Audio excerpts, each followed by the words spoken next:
that this is Anthony Francisco's creature design live Q&A. So Anthony, if you're there, I'm going to give you control now, and if you can, just give us an introduction about who you are and your how you got into the industry and everything like that. So let's say go for it. Okay.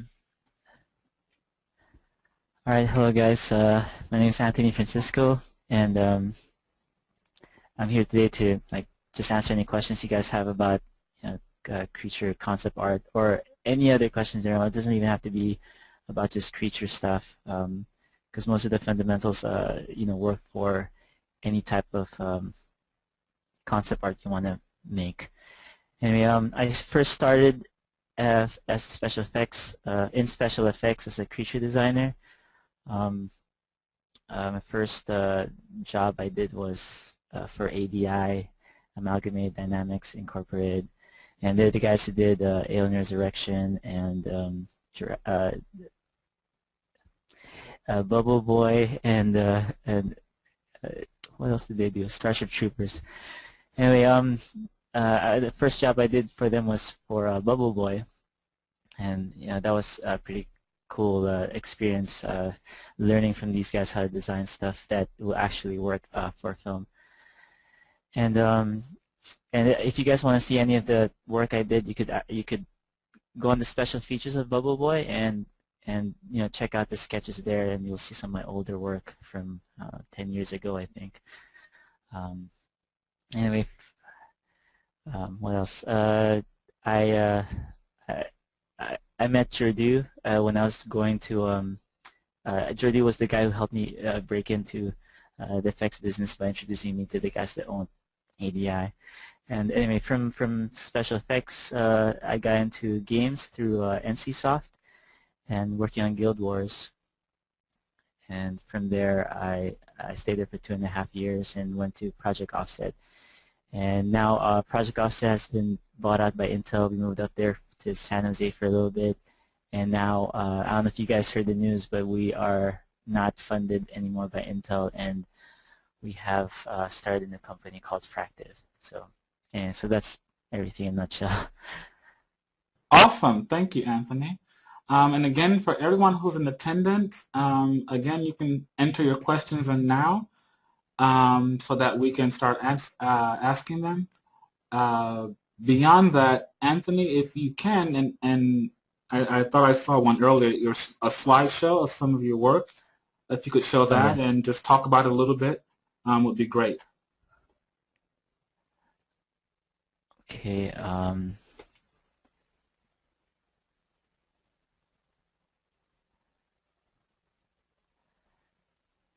So here I'm going to share some old work that I did for NCSoft for a game that's not gonna be made. You guys probably seen this already in the in my blog. And here's for Magic cards. So now I do freelance for Magic, The Gathering, while I was at Project Offset. This image here is one of the images I used for Men in Black 2. I worked on that for a little bit. This shark creature here ended up being in the movie. He was supposed to be one of the main bad guys in the end, but he just in the end became one of the guys in the airport receiving area. If you watch the movie carefully, maybe, but the movie sucks, so I don't know. You could watch it for the special effects, which is cool. And then another, one of my favorite pieces that I did, Minotaur for NCSoft, and worked on Tabula Rasa and some characters. Oops. And anyway, and I wanted to show some examples of how my folders look like when I'm drawing, because I do a lot of sketches, and I'm not so good. I'm not that fast, and I change my mind almost all the time when I do my ideas. So here's some idea of how my my beginning process when I try to compose a picture or sketch out ideas and stuff before the final piece I wanted to do. But see how it jumps all over the place, like composition, trying to figure things out. And then I changed to snow scene, but here's some. And then my reference stuff, I make sure I put everything in one page so I could see it all at the same time.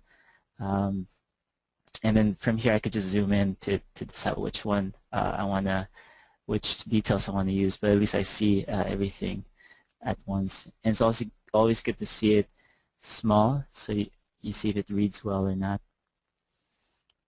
More reference stuff. So one more example, just some recent B-movie creature stuff I did, some quick sketches before I take it to a final.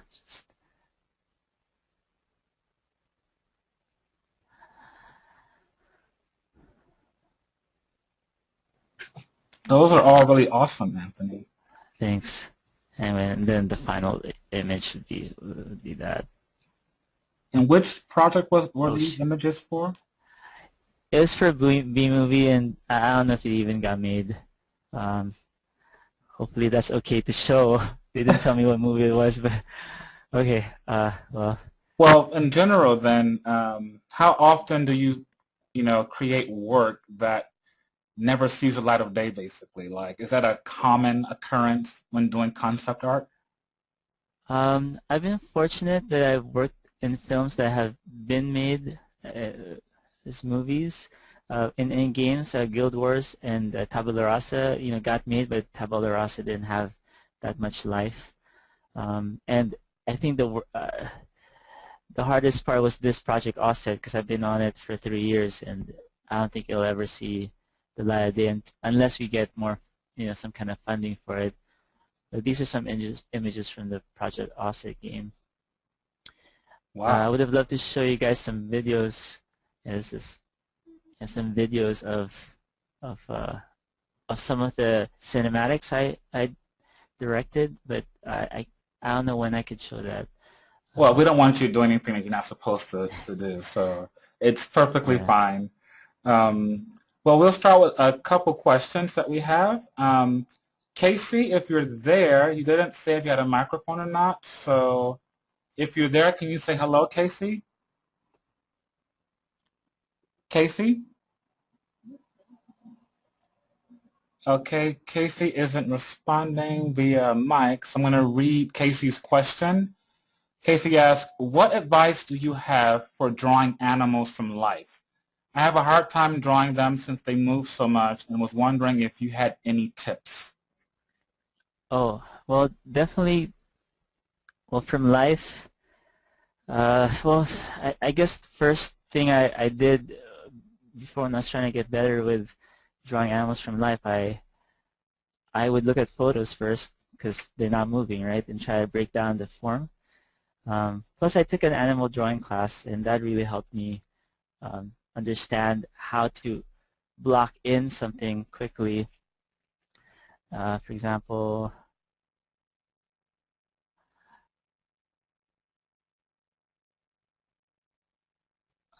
okay, like, for example, with animals, you usually want to make sure you get good overlaps, right? But first, blocking the form, they usually think of them more like a tube like this first for the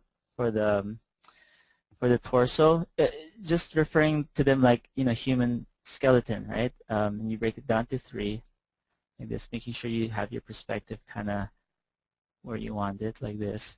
And you have the rib cage here, and then the pelvis here, and then the backbone there. So just like a human, human skeleton, but the only difference with them is that they'll be in 4s. Well, not all animals in 4s, but for just a generic like 4-legged animal, you'll want to just remember the clavicles right here, and then the shoulder